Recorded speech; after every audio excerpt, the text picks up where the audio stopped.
She dropped 35 points. A triple-double. 11 records broken in one single night. And instead of magazine covers and a 2-week celebration tour, the league opened an investigation. Not into a hard foul. Not into an on-court incident.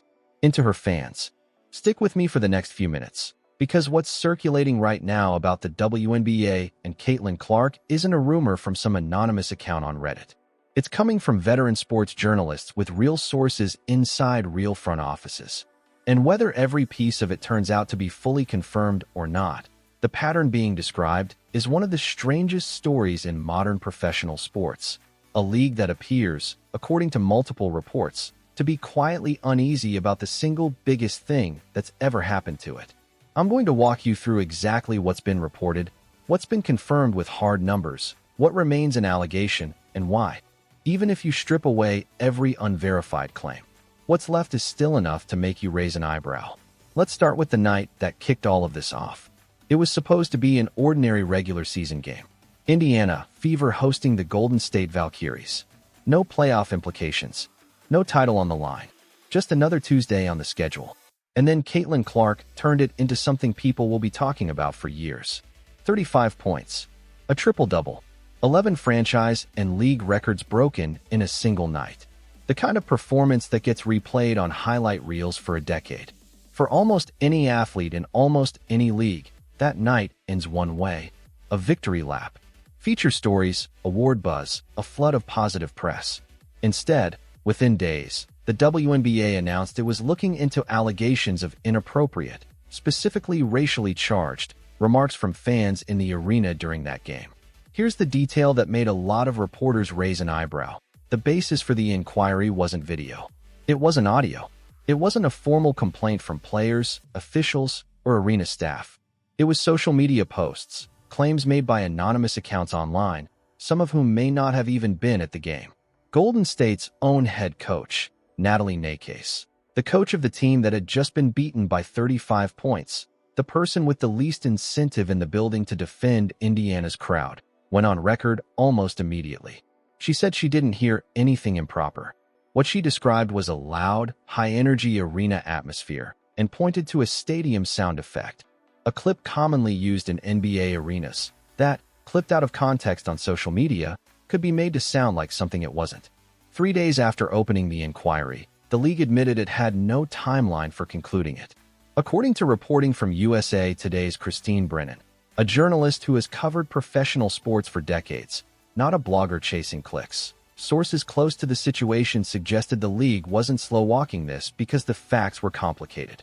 They were slow-walking it because there wasn't much of a case to begin with, and the hope was that the story would quietly fade before anyone had to say that out loud. That alone is a strange sequence of events. But it's the next part of Brennan's reporting that turned this into a much bigger story, because it isn't really about one investigation anymore. It's about a pattern. Brennan's reporting cited sources describing an internal league message that, according to those sources, referred to Clark's rising popularity as becoming troublesome for the league narrative. I want to be upfront with you. This is a sourced claim from Brennan's reporting, not something independently verified with a released document, and the WNBA has firmly denied any such strategy exists, calling the reporting baseless. So hold that specific detail with appropriate caution. But it's worth sitting with the claim itself for a second, because of how unusual it would be if true. Try to imagine any other major league treating its most talked-about star this way. The NBA describing LeBron James's popularity as a problem. The NFL calling Patrick Mahomes' momentum a narrative risk. In virtually every other context in professional sports, a record-breaking, ticket-selling, ratings-driving superstar is the asset a league builds its entire marketing plan around. That's what makes this story compelling enough to talk about, whether or not every claim inside it holds up to full scrutiny. Now let's look at what actually is verifiable, because there's plenty here that doesn't rely on a single anonymous source. Go back to Clark's final college season. She broke the all-time NCAA scoring record, men's or women's, a record that had stood for decades. It's one of the most significant individual achievements in the history of college basketball. And multiple sports commentators noted at the time that some coverage seemed to lean on the fact that she'd played more games than earlier record holders, rather than treating the achievement as the historic milestone many analysts felt it was. Whether that reflects a deliberate strategy or just uneven sports journalism is a fair question. But the pattern of muted framing around her biggest moments is something several reporters, not just Brennan, have pointed out over the past 2 years. Then came the draft. Clark's arrival produced viewership numbers the WNBA draft had simply never seen before, a legitimate mainstream sports moment. Commentary at the time noted the league's messaging tended to emphasize the strength of the entire draft class rather than crediting Clark individually for the surge in attention, even though the ratings data made her impact on that surge fairly hard to dispute. Last season, she became the fastest player in WNBA history to record a triple-double. It's the kind of milestone that typically leads a league's official channels for days. Instead, several fans and commentators noted that the league's own social accounts initially spotlighted a different statistical storyline from that same game, only fully acknowledging Clark's triple-double after visible fan pushback. Again, you can debate the intent behind that. You can't really debate that it happened. Now here's the part of the story that touches the actual games being played, and it's the most serious allegation in the whole discussion: officiating. Brennan's reporting includes a claim, attributed to a former referee, describing what that source called an unusually specific conversation about limiting one particular player's on-court effectiveness through how fouls were called, something the source said they had never encountered in their career. I want to be very clear.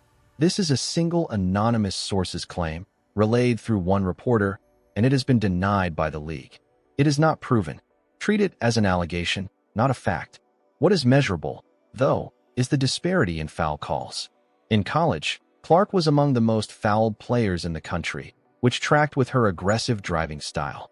Since entering the WNBA, multiple analysts and former players have pointed out, using film and play-by-play data, that the physicality directed at her on drives hasn't been matched by a proportional increase in foul calls. Is that a normal adjustment period for a rookie facing pro-level physicality? Possibly, at least in part. Is it consistent with how leagues have historically made stars earn calls over time? Also plausible. Brennan's source offers a third, more troubling explanation. Which of these is actually true is something reasonable people, including experienced basketball analysts, currently disagree about. The league's public response to all of this has been a flat denial, calling the reporting baseless, without engaging point by point with the specific claims. That's worth noting simply as a fact of how the story has played out, not as proof of guilt. Let's set the more contested claims aside for a moment and just look at the numbers, because these aren't in dispute. Clark's games have produced some of the highest television ratings in WNBA history. Broadcast partners have been actively competing for rights to games she's part of, a level of competition for WNBA media rights that didn't really exist before her rookie season. The Indiana Fever went from a team that struggled to fill seats to one of the hardest tickets in the sport, at home and on the road. Her jersey has been among the top sellers across all of women's sports, with merchandise repeatedly selling out. And crucially, this is the part that actually undercuts the "she's a threat to the league" theory. The ratings bump hasn't been limited to Fever games. League-wide viewership is up. Attention on other stars: Aya Wilson, Brianna Stewart, Sabrina Ionescu, Angel Reese, Kelsey Plum, has grown too, in part because new fans who come in to watch one player tend to stick around for the sport as a whole. That's a well-documented pattern across sports history, not a WNBA-specific quirk, which is really the strange core of this entire story. In the history of professional sports, there's no real precedent for a league actively working to dampen the popularity of its most commercially valuable player. Michael Jordan's dominance didn't shrink the NBA, it globalized it. Serena Williams didn't drain interest in women's tennis. She built a huge chunk of it. If even part of what's been reported about internal hesitation toward Clark's popularity is accurate, it runs directly against nearly every precedent in sports business. So why would any of this be happening?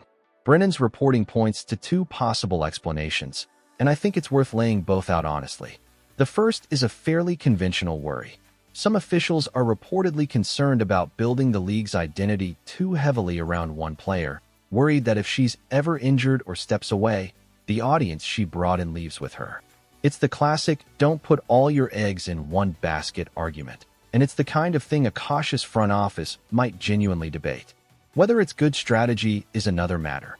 Most sports business analysts would tell you that breakout stars tend to be a gateway into a sport, not a ceiling on it, and that new fans generally don't vanish once they discover the rest of the league.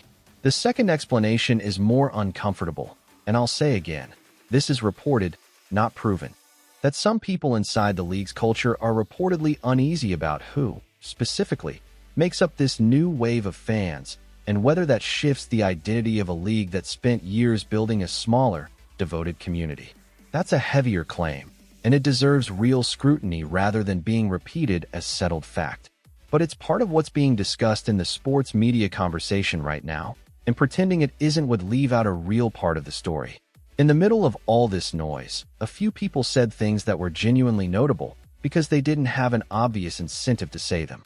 Natalie Nakase, again, the coach whose team had just been blown out by 35, chose to publicly defend the atmosphere in that arena rather than let the narrative run unchallenged. Aaliyah Boston, Indiana's former top pick, whose own spotlight has inevitably shifted since Clark arrived, called the idea of a league-wide agenda against her teammate disappointing. 2 words, but pointed. And Clark herself has mostly stayed above it. Asked directly about all of this, her answer was some version of, "I'm just focused on basketball. I can't control anything except how I play and how I treat people." For a 23-year-old in only her second professional season, dealing with an investigation, physical play that isn't being called, and reports about internal skepticism toward her own popularity, that kind of composure isn't nothing. There's one more detail worth flagging, because it raises the stakes of this story beyond a media cycle. Some reporting has suggested internal conversations about potential changes to this summer's All-Star festivities, set to take place in Indianapolis, Clark's home arena, and, symbolically, the epicenter of this entire moment for the league. If that ends up happening in any real way, it would be a genuinely remarkable outcome, a league altering its own marquee event over a controversy triggered, in large part, by unverified social media claims. Step back from the specific allegations for a second, and there's a broader tension here worth thinking about, one that's bigger than any single player. Women's basketball built its foundation over decades through a small, deeply loyal fan base that carried the league through years when almost nobody outside that group was paying attention. Now there's a much larger, much louder, much more mainstream audience showing up almost overnight. Both groups love the sport. Both want it to succeed. But integrating a sudden new audience into an existing culture is genuinely hard, and how a league handles that transition says a lot about where it's headed. Caitlin Clark didn't create that tension. If anything, she just made it impossible to ignore, because that's usually what transformative athletes do. They don't just put up numbers. They expose whatever contradictions an institution has been quietly living with. Here's where things stand. The league has firmly denied the core allegations in Brennan's reporting. Some of what's been described, the anonymous leaked message, the referee conspiracy claim, remains unverified and contested. Other parts, the pattern of muted messaging around her biggest milestones, the record-breaking ratings, the officiating disparities visible on film, are things you can actually go check for yourself. She's 23. She's in her second pro season. She's already rewritten multiple record books, and by most accounts, she's still improving. Whatever the league ultimately decides to do about any of this, one thing seems fairly certain. She's not the one who needs to adjust. What do you think is actually going on here? An overcautious league being careless, or something more deliberate? Drop your take in the comments. And if you want the next update on this story the moment there's real news, make sure you're subscribed.